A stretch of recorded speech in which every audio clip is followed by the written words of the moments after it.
Estimados amigos, bienvenidos a esta serie dedicada al demonio de la asedia y a este primer programa con que se inaugura dedicado a la civilización de la asedia.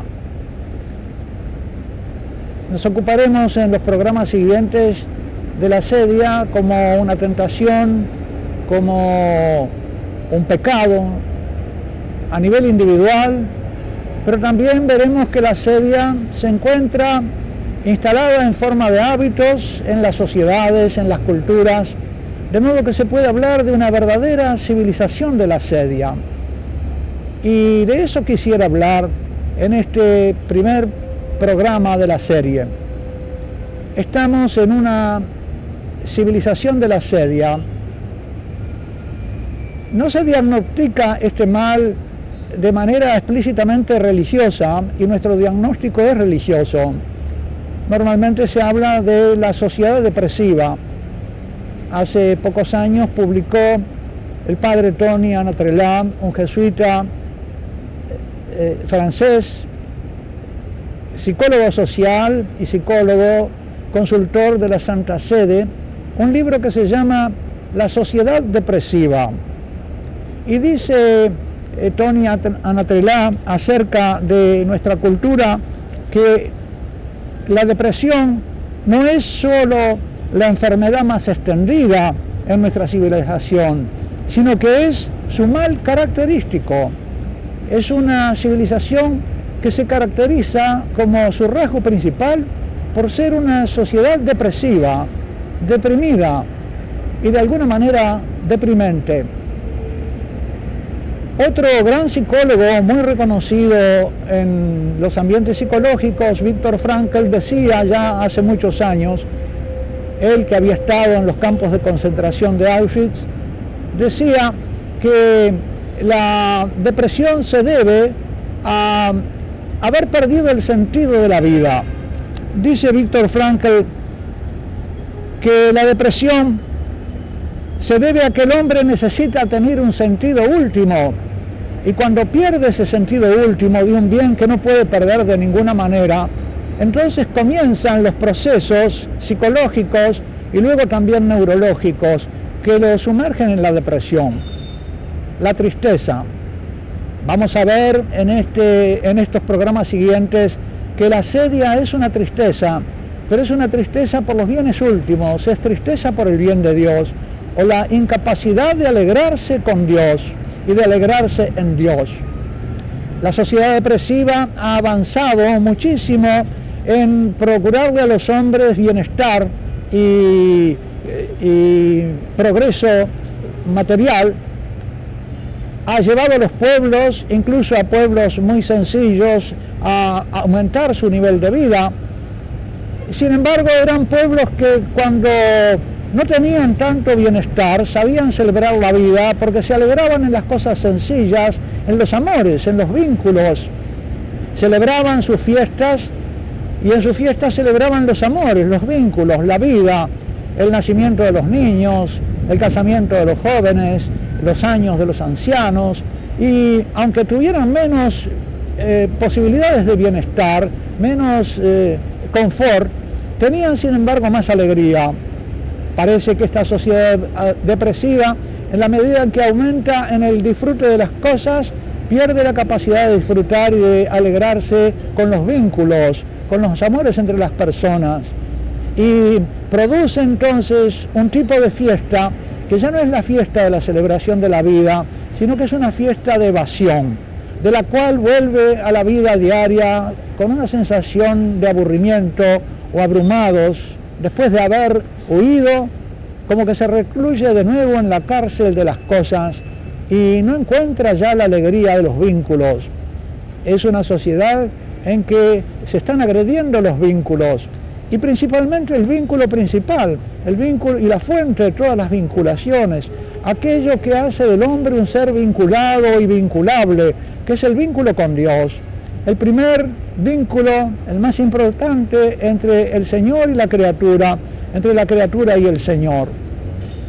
La revelación bíblica ha unido, y nuestro Señor Jesucristo también los une, el amor a Dios como el primero de todos los vínculos y amores, junto con el amor al prójimo, con el amor al otro, y como dos amores necesariamente unidos, porque uno es la fuente de los otros. El amor de Dios es el vínculo frontal que permite que el hombre se vincule con los demás amorosamente. Ya los filósofos griegos, Platón, Aristóteles, explorando en la filosofía de la sociedad humana, Platón en la República, Aristóteles en la Ética Nicómaco, hablaban y decían, explorando la felicidad del hombre, ¿en qué consistiría la felicidad? Que la felicidad no está en las cosas, no está en el dinero, no está en el bienestar, no está en el placer, no está en la fama, no está en la gloria, no está en el aplauso de las personas. Solamente puede hacer feliz a un ser personal, un bien de su misma naturaleza personal. Por lo tanto, la felicidad, concluye Aristóteles en la Ética Nicómaco, que es un tratado de la sociedad política de la ciudad, la felicidad del hombre puede estar solamente en la amistad con los demás hombres. Y la amistad es un amor recíproco. No basta que uno ame a los demás si no es amado por los otros. Esa red de relaciones vinculares que forman la felicidad de los ciudadanos supone la existencia de la virtud. Porque si los ciudadanos no son virtuosos, la amistad, que consiste en un amor recíproco, se corrompe por el egoísmo de uno o de los dos, y en vez de convertirse en el logro de la felicidad por la amistad y el amor recíproco, porque cada uno quiere el bien del otro como su propio bien, surge la explotación del egoísta al generoso, o un pacto de intereses entre dos egoístas. Pero esto no basta para hacer la felicidad ni de las personas ni de la sociedad. Por eso concluye Aristóteles que para que sea necesario el bien de la sociedad y la felicidad de los ciudadanos, la felicidad de cada individuo y de todos en común, los individuos tienen que ser virtuosos. Y hace, por lo tanto, todo un tratado de la virtud para decir que es necesaria esa virtud para que se mantengan los dos generosos y puedan amar al otro sin ser egoístas. Y entre las virtudes da mucha importancia, tanto Platón como Aristóteles, a las virtudes de la templanza en el uso de los bienes y de la fortaleza ante los males. Y dice que desde niños los ciudadanos deben ser educados en estas virtudes. Ellos, sin embargo, no podían saber por qué, cuál es el misterio por el cual la virtud del hombre se corrompe. Ellos no tenían la sabiduría revelada por Dios acerca del pecado original y de la fuente de la corrupción del amor en su relación con Dios, el Creador, y del amor en la relación con los demás. La revelación cristiana viene a traer esta sabiduría y nos da el secreto y la explicación y hasta el nombre de esta raíz de la corrupción de las virtudes. Y es lo que nosotros llamamos asedia, tristeza por el bien. El ser humano es capaz de no alegrarse en el bien principal que son sus vinculaciones, su vinculación con Dios, su vinculación entre las personas. Y por lo tanto puede apreciar más las cosas que las personas. Y eso es la raíz que explica la asedia, la incapacidad de alegrarse en el vínculo. Esto es lo que en esta sociedad vamos notando. A medida que aumentan todos los adelantos técnicos, nos encontramos con personas que son cada vez menos capaces de vincularse entre sí. Los niños pueden ser muchas veces muy hábiles en el manejo de la computadora, de la internet, de los celulares, y sin embargo, cada vez más estamos más comunicados, pero cada vez tenemos menos comunión unos con otros. Cada vez nuestros vínculos son más superficiales y esa comunicación entre las personas, ese relacionamiento entre las personas no nos conduce a unos vínculos tan profundos, afectivos y de amor y de solidaridad humana como antes de estos adelantos técnicos de la comunicación podía existir en otros pueblos o incluso en nuestra historia pasada. Por lo tanto, esta civilización va perdiendo, junto con su desvinculación de Dios, la desvinculación entre las personas. Los niños, aumenta el número de niños autistas o semiautistas. Hay un autismo que no es solamente psicológico, sino cultural. Las personas se clausuran dentro de sí mismas. Hay más dificultad para relacionarse entre las personas. Los vínculos son más frágiles, menos duraderos. Los matrimonios duran poco. Las vinculaciones entre las personas son también más frágiles y más de corta duración. Esta civilización depresiva, esta civilización es la civilización de la asedia. Ha perdido la capacidad de alegrarse en el culto divino con el amor a Dios, y por eso también ha perdido la capacidad de alegrarse en la vida celebrándola con fiestas que celebran la vida. Y sus fiestas son una huida del aburrimiento más que una celebración del amor y de los vínculos.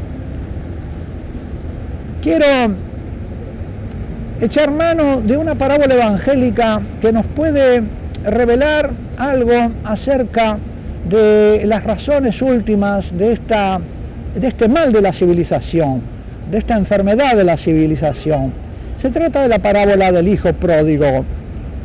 En la parábola del hijo pródigo precisamente encontramos que hay uno de los hijos que se va de la casa del padre porque no aprecia la vinculación con el padre, sino que va en búsqueda de otros bienes que no son los bienes principales. Se equivoca en la evaluación relativa de los bienes y se va detrás, huyendo de la casa del padre, abandonando el vínculo filial paterno, se va a buscar su felicidad. Sabemos la historia y conocemos que ese intento del hijo pródigo de encontrar la felicidad termina en un fracaso que lo hace volver a la casa del padre, donde el padre lo está esperando para reanudar el vínculo con el padre. Él no se siente digno de reanudar ese vínculo, pero el padre le devuelve la confianza y vuelve a anudar el vínculo con ese hijo. En realidad, él vuelve acosado por la necesidad, no vuelve en la esperanza de reencontrar el bien del vínculo con el padre. Todavía no ha entrado en la sabiduría filial paterna. Él vuelve a la casa del padre acuciado por esa necesidad, pero no es la principal necesidad de su corazón el amor del padre. Y allí, mientras se celebra la fiesta con el hijo, llega el otro hijo del campo, el hijo mayor, que vive en la casa del padre y se enoja con la fiesta que el padre hace, festejando, celebrando la recuperación del hijo que se había perdido. Y aquí vemos también, se nos revela, que el hijo que había permanecido con el padre tampoco había permanecido por el amor al padre, sino que había permanecido por otros motivos. Porque si hubiera permanecido con el padre por amor a él, se habría alegrado con la alegría del padre. Se hubiera entristecido con su tristeza por la pérdida del hermano y se hubiera alegrado por la alegría del padre. Esta parábola nos enseña entonces que lo principal era conocido para el padre, pero desconocido para los hijos. Tanto uno, el que se va, como el otro, el que se queda en casa, no tenía como bien principal el vínculo amoroso con el padre. Y por lo tanto los dos necesitaban de sanación, porque los dos ponían las cosas por delante del padre. La queja del hijo mayor se refiere a los bienes que ha dilapidado el hijo menor, su hermano menor, ese que ha gastado todos sus bienes con prostitutas y en placeres. No deplora otros males del hermano menor. Y sin embargo el padre deplora haber perdido al hijo y se alegra de haberlo recuperado. El padre es el que tiene, el portador de la sabiduría de los vínculos como lo principal, que lo primero es amar a Dios sobre todas las cosas y que sin eso todas las dichas terrenas no alcanzan a ser la felicidad del hombre. Esa sabiduría elemental se ha perdido en esta cultura de la sedia, y por eso esta cultura se aparta cada vez más de Dios. Es como, algunos son como el hijo pródigo que se van. Esta cultura en gran parte es el hijo pródigo, que se ha ido muy lejos del Padre, se ha apartado muy lejos de la revelación del Padre a través del Hijo, se ha apartado de nuestro Señor Jesucristo, que es el revelador del Padre, y está en una situación de apostasía, de lejanía, de haberle dado la espalda al Padre y haberse devuelto a las criaturas, lo cual es la definición del pecado, la aversión a Dios y la conversión a las criaturas. Esta civilización es civilización de la sedia, porque no sabe alegrarse con el amor del Padre, porque no sabe alegrarse con su condición de hijo, prefiere abandonar la relación con el Padre e ir a buscar su felicidad en otras cosas, por otros caminos que no son estrictamente la vinculación. Pero hemos quedado muchos quizá en la casa del Padre, que no nos consideramos hijos pródigos, pero que nos podemos preguntar si estamos en la casa del Padre realmente atesorando el vínculo filial paterno como lo esencial y lo principal de nuestra relación con Dios, o si albergamos todavía algunas imperfecciones en esa vinculación, si realmente nuestra felicidad viene del amor divino, si sabemos celebrar el culto como una fiesta del gozo filial, alegrándonos con los bienes del Padre, o si nos falta todavía una purificación del corazón filial, una conversión al Padre. En esta historia, dice Juan Pablo II, el beato Juan Pablo II, los rayos de la paternidad de Dios encuentran una primera resistencia en el dato oscuro pero real del pecado original. Esa duda de Eva que la serpiente le inculca de que Dios no quiere darle los bienes, que Dios es un Dios egoísta que no quiere compartir los bienes con él. Esa desconfianza de Dios de la que nos habla el mito de Prometeo encadenado, que tiene que robar a los dioses celosos el don del fuego. Y continúa el Papa, esta es la verdadera clave para interpretar la realidad de nuestra cultura, que el hombre tiene miedo de Dios, hay un miedo a la religión, hay un miedo a la revelación de Dios. El pecado original no es solo una violación de una voluntad positiva de Dios, no es solo la desobediencia, sino también y sobre todo la motivación que está detrás de la desobediencia, la desconfianza de Dios, la cual tiende a abolir la paternidad de Dios. Estamos en una cultura, e incluso muchas veces en los medios creyentes, la figura del Padre se ha como enturbiado, ha quedado velada o nublada. Se habla de un Jesucristo sin relación al Padre. Jesucristo, sí, mucho Jesucristo, hay una cristología, pero es una cristología sin Padre. Muchos teólogos, precisamente, como decía este autor que citábamos, tienen mucho conocimiento de Cristo, pero no conocimiento del Padre, y no un conocimiento personal, no tienen una experiencia de la paternidad divina. Continúa Juan Pablo II diciendo, tiende a abolir la paternidad destruyendo sus rayos que penetran en el mundo creado, poniendo en duda la verdad de Dios, que es amor. El Papa actual, Benedicto XVI, ha escrito precisamente una primera encíclica diciendo Dios es amor. A esta cultura del desamor, esta cultura que no piensa encontrar la felicidad en el amor a Dios y a los hermanos, a esta cultura el Papa le dice, no, Dios es amor, no tienes por qué temerle. Es el mensaje de su primera encíclica. Y su tercera encíclica es Caritas in Veritate, la caridad se realiza en la verdad. Y la verdad es la verdad acerca de Dios que nos revela nuestro Señor Jesucristo, que Dios es Padre y que nosotros somos hermanos entre nosotros. Pero solamente podemos realizar la fraternidad si primero vivimos la filialidad. Una fraternidad sin filialidad, una fraternidad sin padre es una utopía revolucionaria que sabemos históricamente que no condujo a nada y no logró hacer más fraterna la cultura actual, donde precisamente pensadores inspirados en esas ideologías dijeron que el relacionamiento entre los hombres es la dialéctica del amo o del esclavo, o yo soy tu amo o tú me dominas, y entonces se establece una relación entre las personas de miedo y de rivalidad, de oposición, de lucha y de predominio, y esto también se proyecta hacia Dios. Esta cultura teme ser dominada por Dios. Es una cultura que se ha apartado incluso intelectualmente de la importancia del amor y a la cual el Papa, que conoce muy bien las ideologías que dieron origen a este error intelectual que tanto mal ha producido con tantas guerras entre naciones, el Papa precisamente le envía este mensaje: Dios es amor y el amor se realiza en la verdad revelada acerca de Dios. Y aunque ese Dios no podamos tenerlo ahora plenamente, sin embargo ya es capaz de cambiar nuestra vida desde ahora. Y por eso la segunda carta del Papa Benedicto es sobre la esperanza. Es decir, que a Dios ya lo tenemos, pero hay todavía mucho más que esperar de Dios en el futuro.